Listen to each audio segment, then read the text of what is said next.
नमस्कार दोस्तों, आप देख रहे हैं युग चरण। आइए जानते हैं 7 नवंबर की ताज़ा और बड़ी खबरें। आप इस वीडियो को कहां से देख रहे हैं कमेंट करके बताइए। साथ ही डेली अपडेट के लिए युग चरण चैनल को सब्सक्राइब कर लें। आज की पहली खबर है कि ट्रंप को बहुमत मिला, फिर राष्ट्रपति बनेंगे डोनाल्ड ट्रंप। फिर से अमेरिका के राष्ट्रपति चुने गए हैं। उन्हें 50 राज्यों की 538 में से 277 सीटें मिली हैं। बहुमत के लिए 273 सीटें जरूरी होती हैं। डेमोक्रेटिक पार्टी की कैंडिडेट कमला हैरिस कड़ी टक्कर देने के बावजूद 224 सीटें ही जीत पाईं। ट्रंप 2036 में पहली बार राष्ट्रपति बने थे और 2020 में जो बाइडेन से हार गए थे। ताज़ा नतीजों के बाद ट्रंप दूसरे विश्व युद्ध के बाद पहले राजनेता हैं जो 4 साल के गैप के बाद दोबारा राष्ट्रपति बनेंगे।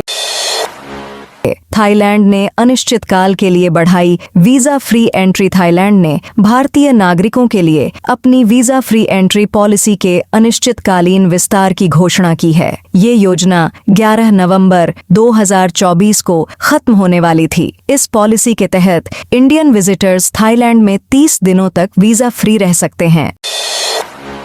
कनाडा में मंदिर पर हमला, पुलिस अधिकारी सस्पेंड। कनाडा के ब्रैम्पटन में हिंदू सभा मंदिर के बाहर खालिस्तानी समर्थकों के प्रदर्शन में शामिल होने वाले एक पुलिस अधिकारी को सस्पेंड कर दिया गया है। CBS न्यूज के मुताबिक हरिंदर सोही नाम का व्यक्ति पील रीजनल पुलिस टीम में अधिकारी के पद पर है। वह रविवार को मंदिर के बाहर खालिस्तानी झंडा लहराता नजर आया था। पील पुलिस के मीडिया ऑफिसर रिचर्ड चिन ने बताया कि पुलिस को मंदिर के बाहर हिंसा से जुड़े फुटेज मिले हैं जो सोशल मीडिया पर वायरल हो रहे हैं। इसमें पुलिस अधिकारी प्रदर्शन में शामिल नजर आ रहे हैं। मामले की जांच की जा रही है।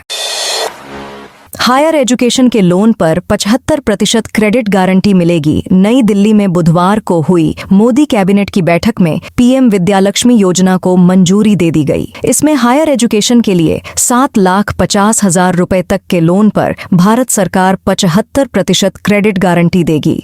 8 लाख रुपए सालाना आय वाले परिवार के बच्चों को 10 लाख रुपए तक के लोन पर 3% ब्याज अनुदान भी दिया जाएगा। 4,50,000 रुपए तक की सालाना आय वाले छात्रों को पहले से पूर्ण ब्याज अनुदान मिल रहा है। इस योजना के दायरे में देश के प्रमुख 860 हायर एजुकेशन सेंटर्स के 22 लाख से अधिक छात्र आएंगे।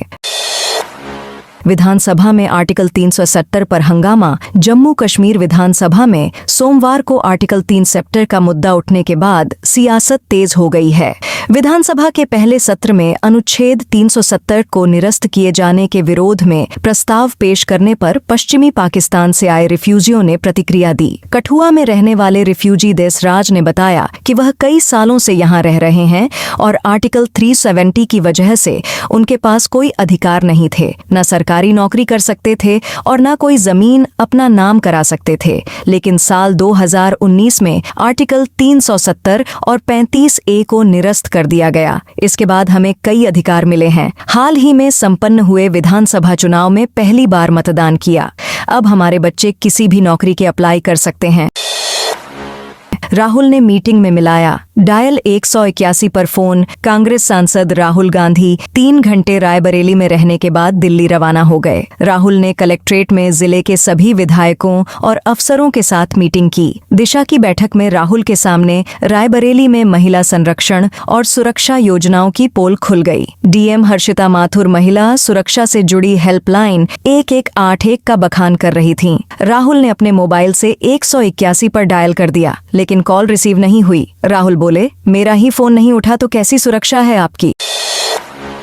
एनवीडिया एक बार फिर दुनिया की सबसे वैल्यूएबल कंपनी बनी। सेमीकंडक्टर चिप बनाने वाली कंपनी एनवीडिया एक बार फिर दुनिया की सबसे वैल्यूएबल कंपनी बन गई है। मंगलवार को कंपनी के शेयर में 2.84% की तेजी रही, जिसके चलते मार्केट कैप बढ़कर करीब 289 लाख करोड़ रुपए पहुंच गया।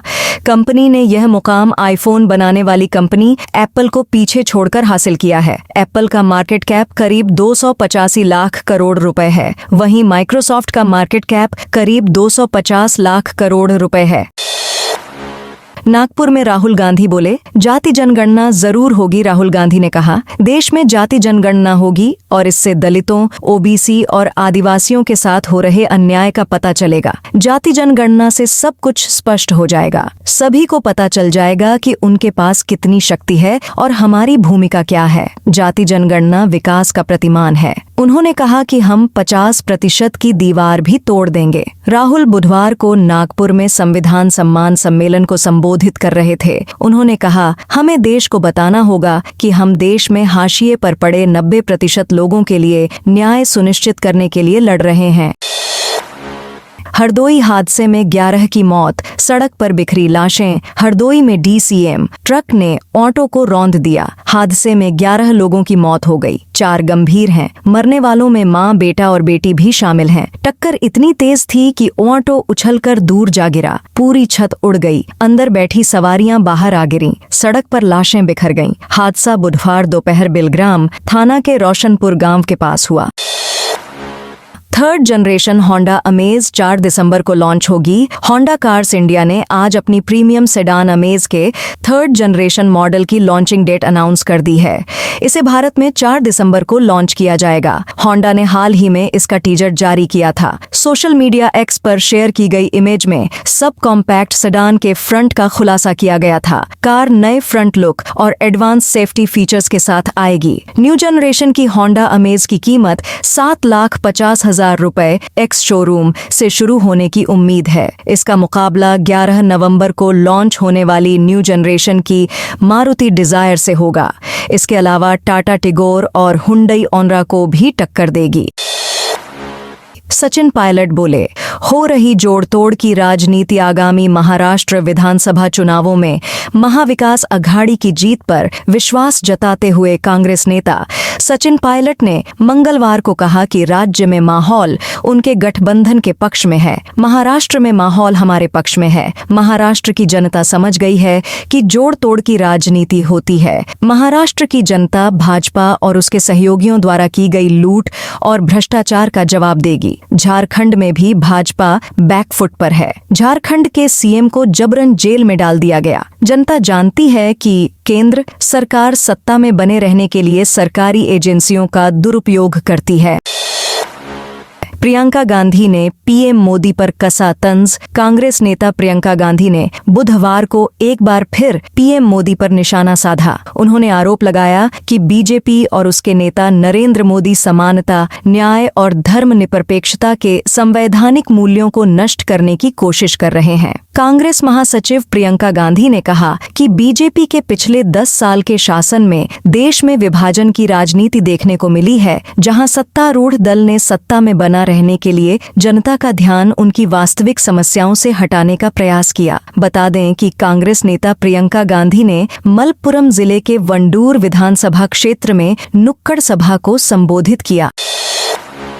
LMV ड्राइविंग लाइसेंस धारकों के लिए सुप्रीम कोर्ट का बड़ा फैसला। लाइट मोटर व्हीकल लाइसेंस पर फैसला सुनाते हुए सुप्रीम कोर्ट ने कहा कि LMV ड्राइविंग लाइसेंस रखने वाला व्यक्ति 7,500 किलोग्राम से अधिक भार रहित परिवहन वाहन चलाने का भी हकदार है। मुख्य न्यायाधीश DY चंद्रचूड़ की अध्यक्षता वाली 5 न्यायाधीशों की संविधान पीठ का फैसला बीमा कंपनियों के लिए झटका है, जो उन दावों को खारिज कर देती थीं यदि घटनाएं एक विशेष वजन के परिवहन वाहनों से संबंधित होती थीं और यदि चालक कानूनी शर्तों के अनुसार उन्हें चलाने के लिए अधिकृत नहीं थे।